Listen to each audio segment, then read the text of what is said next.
Hello and welcome to Global Armenians. In studio with us from Australia is Noric Dilanchian. Noric is an attorney, and welcome to Yerevan. You haven't been here for how many decades? Well, I haven't been here since 1992. So before we start talking about you and your career and Australia, how do you see Yerevan after 23 years? With many different eyes. I mean, because I read a lot, I kind of have an X-ray vision of the city, and I work from top down. So I see its political issues first, and so I don't think I'm led astray by the existence of cafes or new buildings. So for me, it's a work in progress. As I mentioned, you're an attorney, but you also have ventured out into the artistic realm. Let's talk about the community that you come from. You moved to Australia. Yeah, well, I mean, I was born in Tehran in 1957, and my parents made that move that Eastern Armenians have often made, eastward. And so my father had sent my eldest brothers to the Calcutta school, and they, on completing, ended up in Sydney. And we're talking 1964 when I arrived in Sydney, when there was 500 Armenians living there, mostly from Egypt. Chain migration followed with my own relatives, and then you had the Iranian Revolution, the Lebanese crisis, etc. So today in Sydney you've got a population of, round figures, 50,000 people, and it's sort of still a first or 1.5 generation typical Armenian community, meaning that it has its churches, its everyday schools, its Saturday schools, its cultural events. So it still has a sense of one of those traditional communities. But I was never really close to the community. In fact, I rejected everything Armenian from the age of 7. Why do you think that is? Well, there's a word in Anglo-English called wog, W-O-G, wog, which really means spit.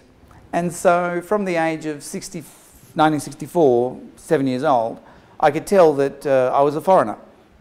And Australian culture changed dramatically after 1970, more accepting of outside countries. But recognising that there was nothing that I could actually grab onto in Armenian culture between the ages of 7 and 21, I had no real interest. The spark event was actually the Israeli invasion of Lebanon to get the PLO out in 1982, I think it was, when I became very active on Palestinian radio in Sydney. And one day my father said to me, you know, the Palestinian story is pretty similar to the Armenian story. And that's when I really rediscovered my interest in Armenian culture. And so for the next 10 years thereafter, I was very heavily involved in the Armenian National Committee and being an impresario, bringing Michael J. Hakopian to document the lives of 20 genocide survivors and various artists, bringing them to Australia and trying to use cultural mechanisms to communicate really political messages.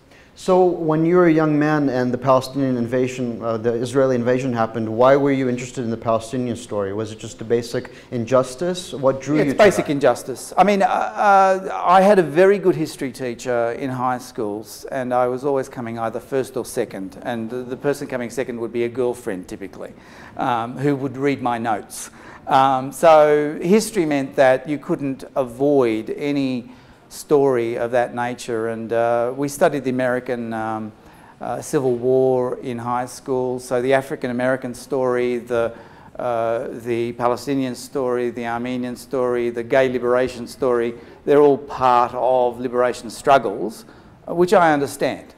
And so I feel allied to them because who else am I going to be allied to? The ruling dominant regimes and all their luxurious jewellery, or am I going to be associated with people who have something of some value and have depth because they've been doing it for thousands of years? So that's how I get so involved in my own Armenian culture.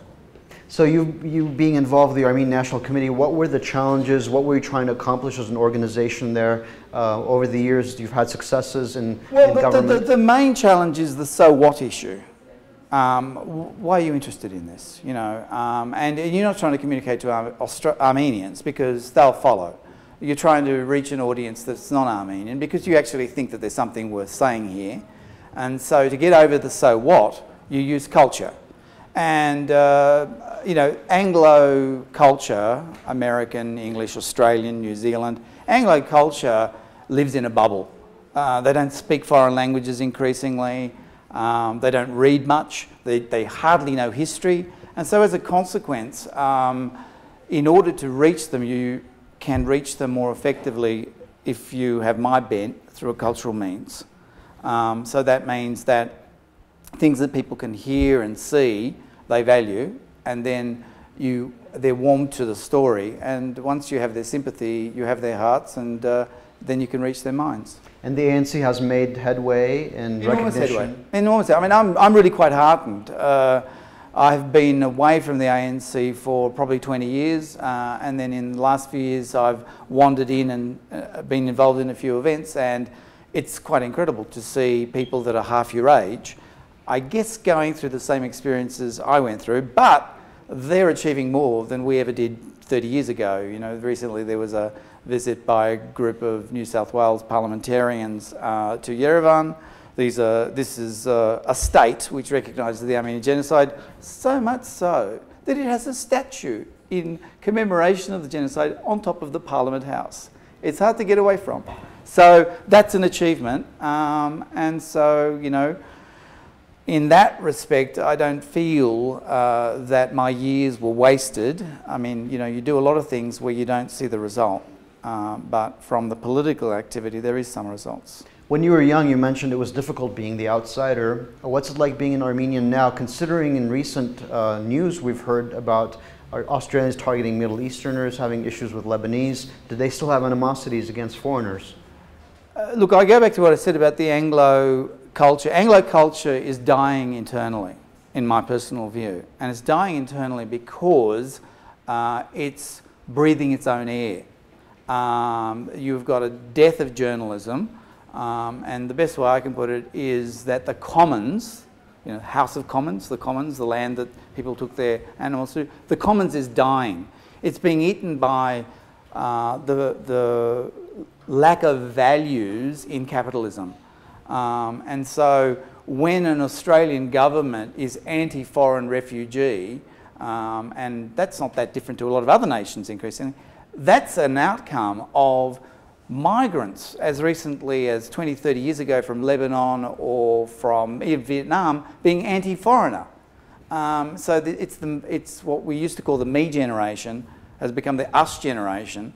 In fact, the Australian government decided to, last week, change the name of what used to be called the Department of Immigration and Citizenship to the Department of Immigration and Border Protection. I mean, outrageous, but they live in a bubble. They read their own rubbish, and so the Commons is dying, as evidenced by the fact that any war that Australia participates in, which England and America tell them to participate in, fail. They lose. So they go and they fight in Iraq and they fight in Afghanistan, and they deliver the victory to Iran, where I was born. So it's kind of sweet to see the consequences of their inappropriate decision-making being oftentimes a result that's the opposite to what they wanted to achieve. So does that mean that it's easier for ethnic people to be in this multicultural country and still exercise their ethnicity? Very much so. I mean, that is difficult to kill now. It's difficult to kill for a whole variety of reasons. Basically, Australia is dependent upon trade, and it trades with China, it trades with all sorts of nations. And so even if people think English or Australian English, they live as global citizens. So they're a lot more accepting. But also they don't have a fear because, you know, it's an island, it's large, it's rich, it's got Daddy America to fight wars for it. It's all very nice, you know. So, I mean, I don't see migration in the glowing terms of, you know, people don't migrate to Australia or America or Canada because they love those places. They're pushed out from where they used to live. So, for the Australians, they're very interested in foreign culture. Australians travel as much as, say, the Germans do. Australians are very accepting of a great deal. Food in Australia is dramatically different. You wouldn't, at times, if you can afford it, you wouldn't feel any difference between France and Germany and Australia. Wine, all of these cultural things that have come in post-1970, mainly out of Europe to Australia, have made Australia very outward-looking. But it's that political element that's not outward-looking. The Commons is about the economic structure, the political structure and the military structure working together in concert to basically strengthen global transnational corporations. You know, I mean, it's what I would call the military industrial infotech economy. And I mean, it controls the world, at least the Anglo-Saxon world, but underneath it there's these other layers. So going back to what I was saying earlier when you asked me about what do I think of Yerevan or Armenia, I see it in those terms. I see it from top down. You know, it's like you take an X-ray view of this city. Who owns what? How do they own it? How do they get to own it? And you discover some dark truths. And so we're fighting against that currently. And you're seeing the bigger picture. When you were in Australia, you were bringing people from the diaspora to make public appearances and educate not only your community, but the non-Armenians. One of your guests was somebody famous from San Francisco. Tell us what that led to. Well, I did used to go to the United States, and I, at one stage, was going to invite somebody to Australia, who I ultimately did, and it ended up being a person who became my mother-in-law, and her daughter Lucine Shiraz. We married in 1997 in Paris. So if you like, I can encourage all young people to get involved in Armenian activity if you want to find a decent spouse. So we're talking about Marie-Rose Abousafian, actress who has continued to perform poetry for mass audiences in the diaspora, and she comes here often. Did you or did Lucine have to start reciting poetry at family dinners? Is that what kind of influence she had in culture? No, look, Marie-Rose speaks several languages and writes several languages, and I've never had a difficulty having a conversation with her about anything. In fact, we violently agree on almost everything. We kind of live in a full circle world, because recently she got her PhD in literature in Yerevan based on, her PhD is on the life of Hakop Oshagan and his work.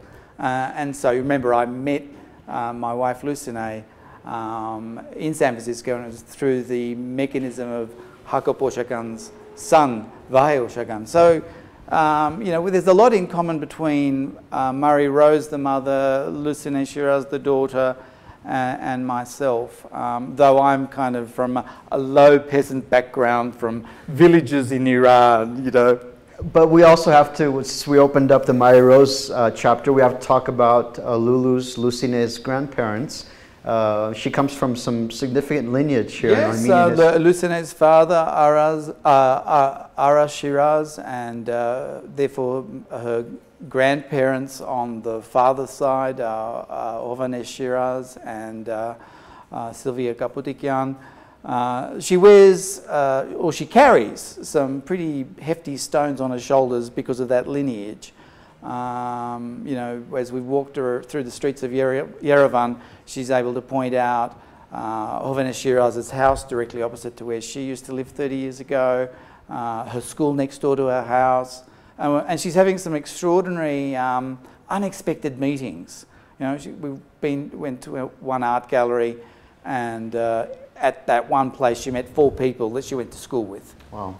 Well, you're back because of some significant milestone in your family. Tell us what brought you back to Armenia this time around. It was actually Marie-Rose's idea that we should bring our son Armen to Armenia to get christened. And so he turned 11. We've been waiting a long time to christen the young man. He turned 11 last week, and at Echmiadzin he got christened. And we had Rafi Hovhannisyan and Armenia Hovhannisyan as his godparents, because they were also the best man and co at my wedding with Lucine. So it was like full circle. Now for young Armen, as we were discussing before the interview began, he's just adopted his interest in Armenian culture, I think almost unaided.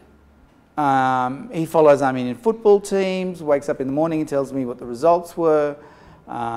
He plays piano. His teacher is an Armenian-Australian piano teacher. He's forever collecting things Armenian, whether they be little flags or little sculptures. I think what he's been through in the last 2 weeks in Yerevan will be a life-changing event for him.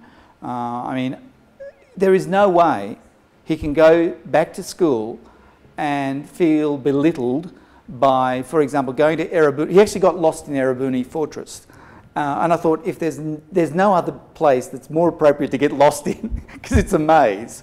And I mean, there you have, you know, a city 2,800 years old in the year 2018 it will be.